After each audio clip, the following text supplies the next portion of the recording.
గడిచిన 11 నెలల్లో Telangana drug control authority అధికారులు రాష్ట్ర వ్యాప్తంగా అనేక సోదాలు నిర్వహించారు. జనవరి నుంచి నవంబర్ 30 వరకు అంటే 11 నెలల్లో వివిధ రకాల 494 కేసులు నమోదు చేశారు. ఇల్లీగల్ మెడికల్ షాపులు, ఆర్ఎంపీ క్లినిక్స్ పై డీసీఏ ముమ్మర తనిఖీలు నిర్వహించింది. ఈ తనిఖీల్లో కోట్ల విలువైన మెడిసిన్స్ ను సీజ్ చేశారు. రాష్ట్ర వ్యాప్తంగా మెరుపు దాడులతో ఇల్లీగల్ అమ్మకాలు చేస్తున్న నకిలీ కల్తీ రాయుళ్ల భరతం పట్టింది drug control authority. Drug racket, అధిక ధరలకు మందుల విక్రయాలు, తప్పుడు ప్రకటనలు చేసే మందులు, లైసెన్స్ లేకుండా గోదాములు, మెడికల్ షాపులు నిర్వహించడం, నిషేధిత డ్రగ్స్, కాస్మెటిక్స్, తప్పుడు ప్రకటనలు చేసే మెడిసిన్స్ ఇలా డీసీఏ ఆపరేషన్స్ లో అనేకం బయటపడ్డాయి.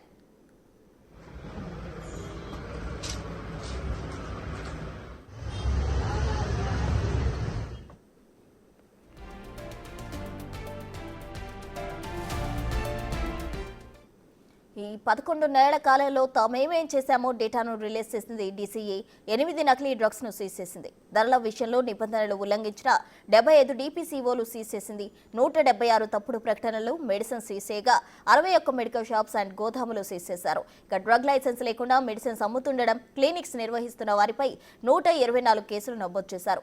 ఆహార ఉత్పత్తులు, న్యూట్రాస్యూటికల్స్ గా తయారు చేసే వాటిని మెడిసిన్స్ గా అమ్ముతున్న 41 మందిపై కేసులు నమోదు చేశారు. నిషేధిత మెడిసిన్స్ అమ్ముతున్న వారిపై 3 కేసులు. ఇలా 11 నెలల కాలంలో తామేం చేశామో ప్రజలకు వివరించారు డీసీ.